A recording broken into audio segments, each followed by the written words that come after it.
Shri Gurubhyo Namaha. Harihi Om. Gananaham Tva Ganapatigum Havamahe Kavim Kavinamupamastavartamam Jeshtarajam Brahmanam Brahmanaspata Pranvan Utidhisti Dasadanam Prano Devi Saraswati Vaje Bhirvajinivati Dhinama Vitrayavato Ganesaya Namaha Saraswatyai Namaha Shri Gurubhyo Namaha. Harihi Om. Shuklam Baradharam Vishnum Shashivardham Chaturbhujam Prasannavadanam Dhyayet Sarva Vighnopasantaye Yasyat Viradavaktrabhya Parishadhya Parastatam Vignam Nigdhanti Satatam Vishvaktenam Tamasraye Gurur Brahma Gurur Vishnu Gurur Devo Maheshwaraha Gurur Sakshat Parabrahma Tasmai Shri Gurave Namaha. Vasudeva Sutam Devam Kamsa Chanuramardanam Devaki Paramanandam Krishnam Bande Jagadgurum. So with Bhagavan's grace, we came up to Slokam number 24. And Bhagavan is, Swami is describing in answer to Arjuna's question, Kaihi Langai Lingaihi, what are the qualities? He started describing that. And Slokam number 23 is, Udasinavate Asino Gunaihi Yona Vichalyate Guna Vartanta Iti Eva Yaha Avatishtati Nengte Samadukka Sukha Svastaha Samaloshta Ashma Kanchanaha Tulya Priya Apriyaha Dhiraha Tulya Nindatma Samstutihi. I think you are able to follow the Sanskritam now. And going on to Slokam number 25, Bhagavan continues. And going to the meanings of 23, 24 and 25 again in English. He is called the Gunatita, the transcender of the guna, the tendencies, when he is unconcerned with the play of the three tendencies and is not disturbed by them. Udasinavate asinaha gunehi na vichalyate. He is unshakably established in the experience that it is only the three tendencies that do all the actions. Guna vartanta iti eva avatishtati. So therefore, nengte na inte, he is not disturbed. He is firmly established, unshakably established in that. He is established with self, svastaha, and he considers pleasure and pain, likes and dislikes, pleasure and pain, priyaha, apriyaha, likes and dislikes is priyaha, apriyaha, and praise and derision is samstutihi, nindatmaha. Both he considers like tulya, right? And now we are coming into the next slokam. Bhagavan continues. He says he considers fame and infamy, friends and enemies, earth, stone and gold to be the same. And he has, with determination and courage, given up the desire for results from actions. So continuing with Slokam number 25, the last part of what we just covered, Manapamanayoho tulyas tulyaha mitrari pakshayoho sarvarambha parityagi gunatitaha sa uchyate. Manapamanayoho tulyas tulyo mitrari pakshayoho sarvarambha parityagi gunatitaha sa uchyate. How beautifully Bhagavan describes, my God. Manapamanayoho tulyas tulyo mitrari pakshayoho sarvarambha parityagi gunatitaha sa uchyate. Padangal are mana apamanayoho tulyaha mitra ari pakshayoho sarva arambha parityagi gunatitaha saha uchyate. Saha, he, gunatitaha uchyate. He is called a gunatita, transcender of tendencies. Mana apamanayoho tulyaha. Manam is fame, right? And reputation and dignity, whatever you want to call it. Apamanayoho, opposite of that. Derision, humiliation, degradation, whatever, the opposite of that. Mana apamana or tulyaha. He's not bothered because he's udasinavata. He's not concerned. When you're not concerned with something, it is not important, is it? It's actually tulyaha. And mitra means friend. Ari means enemy. And ari pakshayoho. That means with both friends and enemies, the same way, tulyaha. Okay. Sarva arambha parityagi. Very important. Bhagavan you can go back and refer to Bhagavan's teachings earlier, and he has talked about sarva arambha parityagi also earlier. Okay. And what does this mean? When you begin any action, whether it is thinking process, reflection, or a physical action, or planning something to do, which is the thinking part of it, right? Whatever you do, when you arambha, when you begin it, okay, we always desire that this must achieve certain result, right? This is a very important thing. Where Bhagavan says, the sarva arambha parityagi, even right in the beginning itself, while you do your planning, while you do say, this is how I'm going to act, or whatever you do, he does it without the expectation of the result. Basically, tyagi. So he sacrifices, he offers not only the action, but also the consequent results to Bhagavan. That is where the tyagam comes in. So automatically it does that. So that's the quality of it. Sarva arambha parityagi gunatita sa uchyate. Man apamana yoho tulyastulyo mitrari pakshayoho. Sarva arambha parityagi gunatita sa uchyate. Slokam number 26. Bhagavan continues. Now, these are the qualities, right? And one more question that Arjuna asked, right? He said, when the Kim Acharaha, what is his conduct? That also has been answered. One other question is remaining. He says, Katham cha tan trin gunan ativartate. In Slokam number 21, I'm reading the last part. How does he transcend the tendencies, the gunas? That Bhagavan is answering here. It is so important. He who serves me with discipline and complete devotion transcends the three tendencies and attains the qualification to become one with me. Very important. Please reflect on this. This is how you transcend the three gunas. The previous one, Bhagavan described the lakshanas, the characteristics, the tendencies, the qualities. But those qualities automatically come when you do this particular thing, what Bhagavan says. Mam cha yogha vicharena bhakti yogena sevate sa gunan samatitya etan brahma bhuyaya kalpate. Mam cha yogha vicharena bhakti yogena sevate sa gunan samatitya etan brahma bhuyaya kalpate.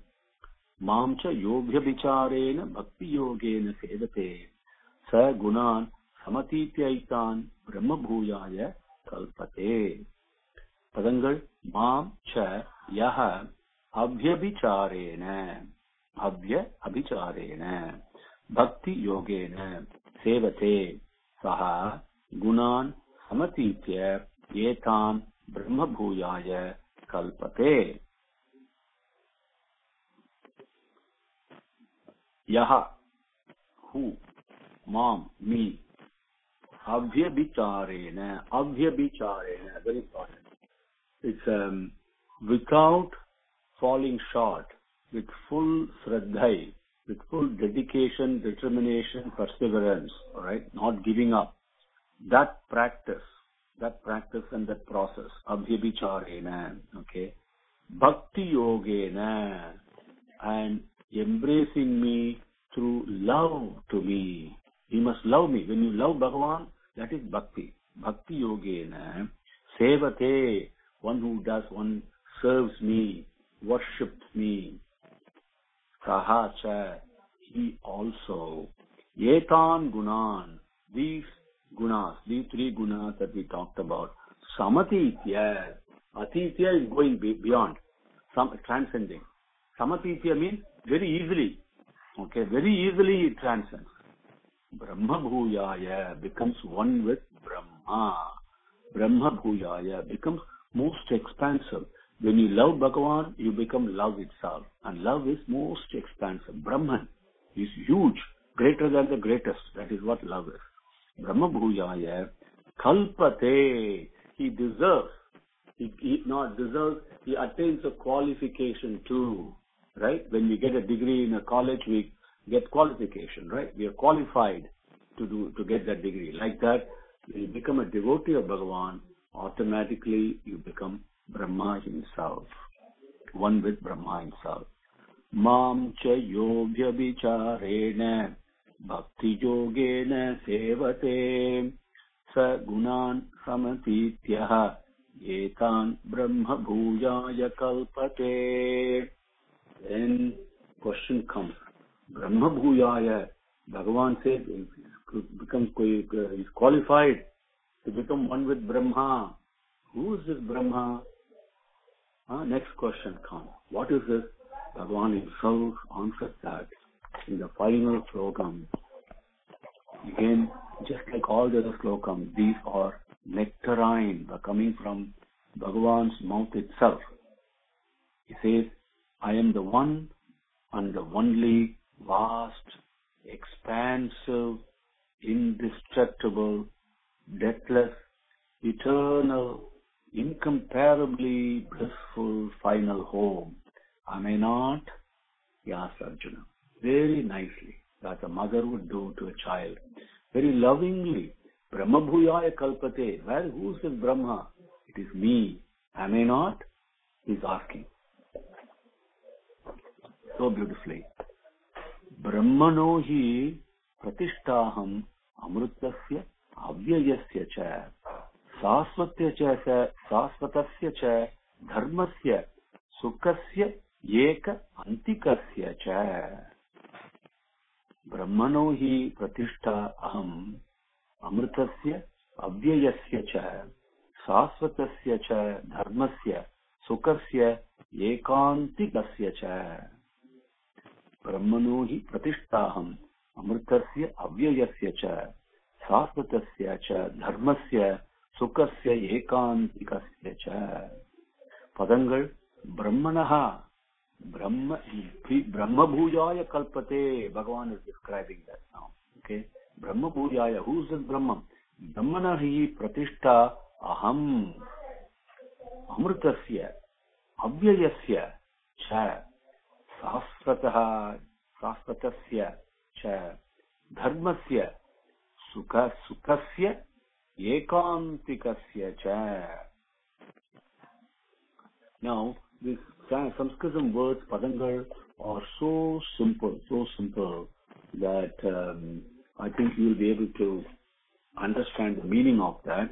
You enjoy this through Sanskritam itself, okay? But loosely translating, aham, I. Brahmanaha, most expansive. Avyayasya, indestructible. Amrutasya, immortal. Sasvatasya, eternal. Sukasya, the bliss. The bliss, the sukham that we get in Bhagavan's company is not only eternal, it is incomparable, beyond words and beyond the mind even to grasp. Okay? The dharmasya is the code of conduct. Right? The dharmasya, the thing that supports everything, satyam, okay? Satyam in action, dharman. Sasvatasya, sukasya cha, Ekantikasya cha. Ekantam. See, antam means end, the final end, right? That is antam. Ekam, one. So I am that final ekantikam. I am the ekan. I am the one, the blissful home, the final home. He says, isn't it? Am I not? He's asking. Brahmano hi pratishtaham amritasya vyayasya cha sasvatasya cha dharmasya sukasya ekantikasya cha. Iti Srimad Bhagavad Gita su Upanishatsu Brahma Vidyayam Yoga Shastre Sri Krishna Arjuna Samvade Guna Thraya Vibhaga Yogo Nama Chaturdasodhyaya. Now we have, and with Bhagavan's grace, let us do a review as we normally do of the whole Adhyaya. First, the meaning in English, and then we'll go to Bhagavan's Slokams. Embracing divinity through the play of the three tendencies of nature. Chapter 14, Guna Thraya Vibhaga Yogah. Sri Bhagavan said, I will describe in detail again that knowledge about the supreme entity. This knowledge is supreme among all knowledges. Imbibing this, the Munis attain the supreme state after casting aside their bodies. Abiding by this knowledge, they become one with me. They are not born in creation and are not affected in dissolution either. My dear Bharata, the limitlessly vast and expansive nature is my womb. In it, I have placed the seed of creation, the primal desire, the seed of creation. All beings are born from this seed. My dear son of Kunti, nature is a mother for all the forms. Whatever they be that take birth from all wombs, I am their father, the giver of the seed for all forms.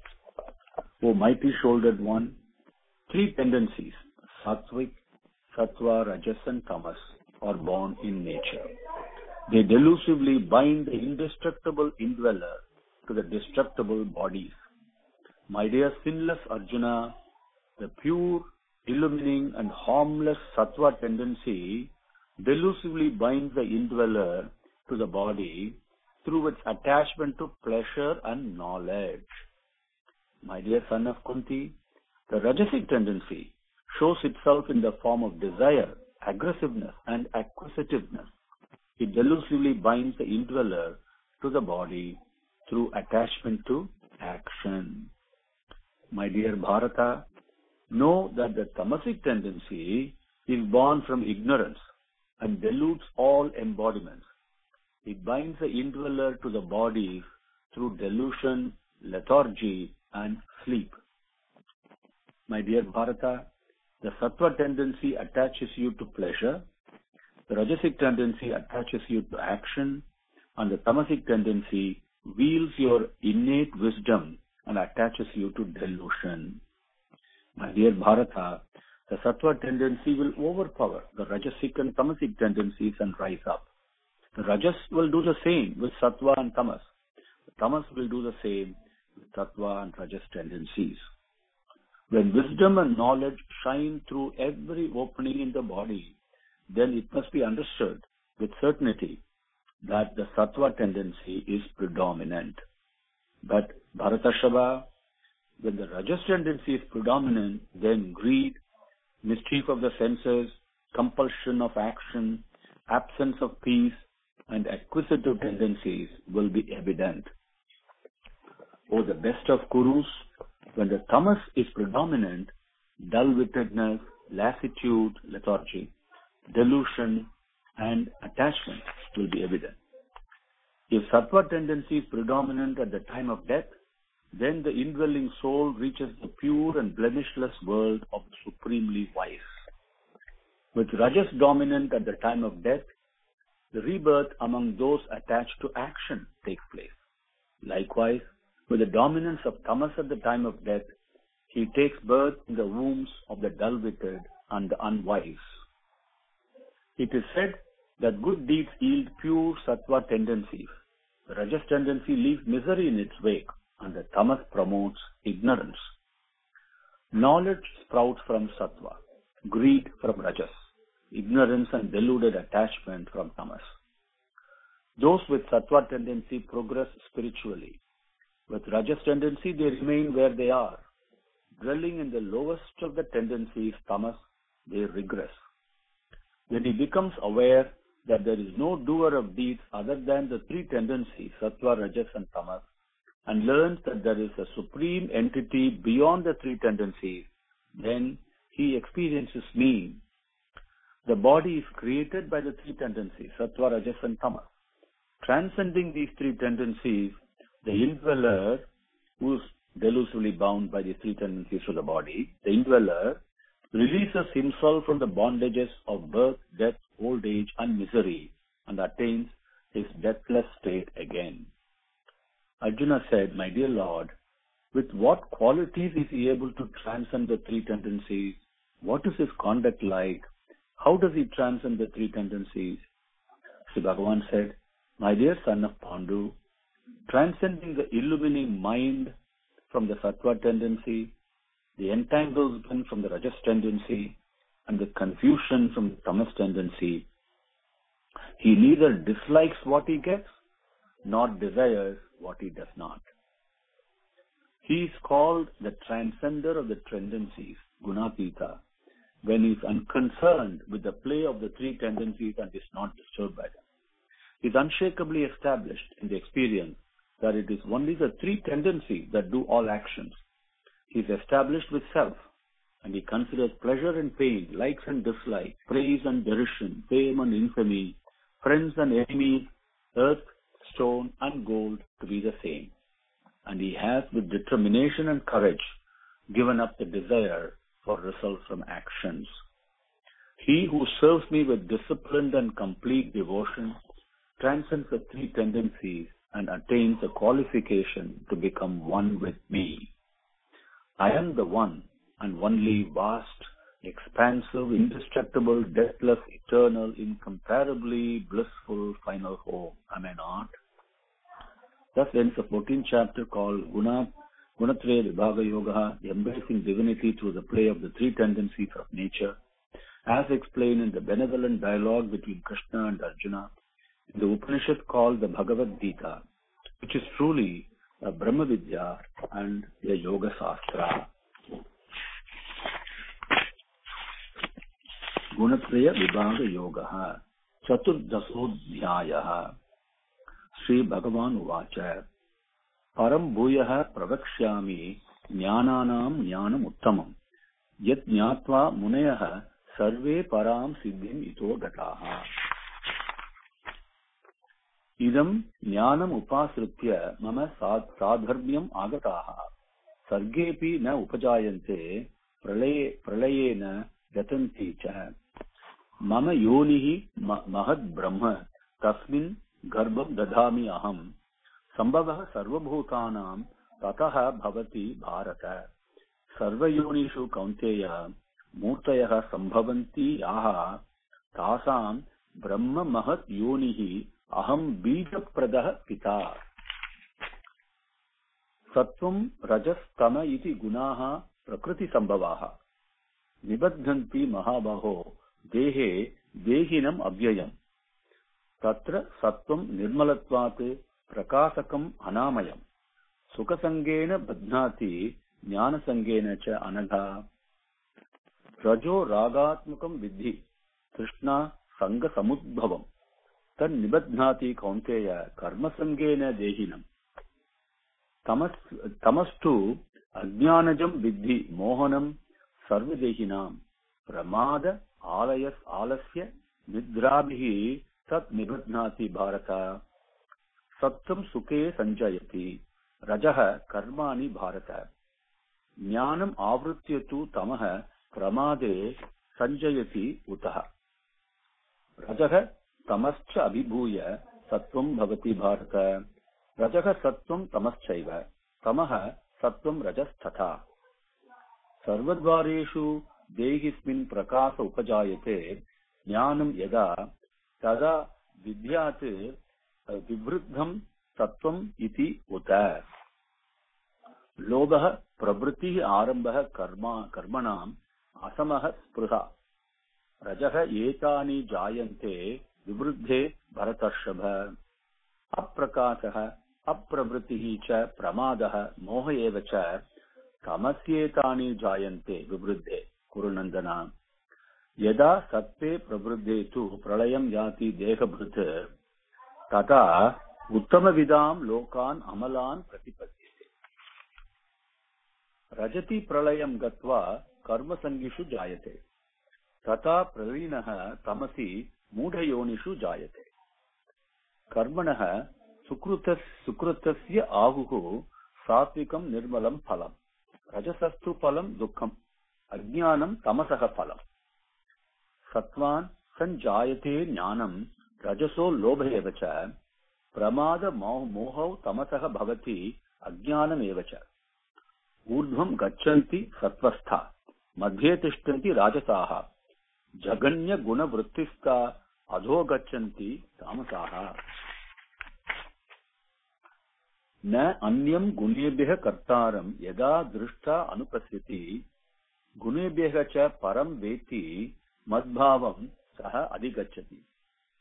गुणान् एतान् अतीत्य त्रीन् देहि देहसमुद्भवान्, जन्म मृत्यु जरा दुःखैः विमुक्तः अमृतम् अश्नुते।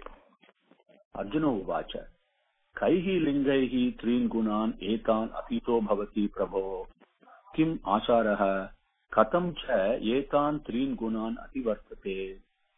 श्री भगवान् उवाच प्रकाशं च प्रवृत्तिं च मोहम् एव च पाण्डव, न द्वेष्टि सम्प्रवृत्तानि न विमृतानि काङ्क्षति।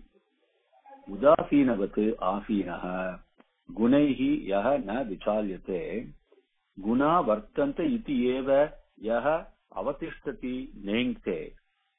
समदुःखसुखः स्वस्थः समलोष्ट आश्म काञ्चनः, तुल्य प्रिय अप्रियः धीरः, तुल्य निन्दात्म संस्तुतिः, मान अपमानयोः तुल्यः, तुल्यः मित्र हरिपक्षयोः, सर्वारंभ परित्यागी गुणातीतः सः उच्यते। मां च य अभ्यभिचारेण भक्तियोगेन सेवते, सः गुणान् समतीत्य एतान् ब्रह्मभूयाय कल्पते। ब्रह्मणो हि प्रतिष्ठा अहम् अमृतस्य अव्ययस्य च शाश्वतस्य च धर्मस्य सुखस्य एकान्तिकस्य च। ओम तत्सत् इति श्रीमद्भगवद्गीतासु उपनिषत्सु ब्रह्मविद्यायां योगशास्त्रे श्रीकृष्णार्जुन संवादे गुणत्रय विभाग योगो नाम चतुर्दशोऽध्यायः। With Bhagwan's grace, we complete this chapter. Om Shri Gurubhyo Namaha. Harihi Om. Samastalokaha Sukhino Bhavantu. Samastalokaha Sukhino Bhavantu. Samastalokaha Sukhino Bhavantu. Om Shanti Shanti Shanti. Harihi Om.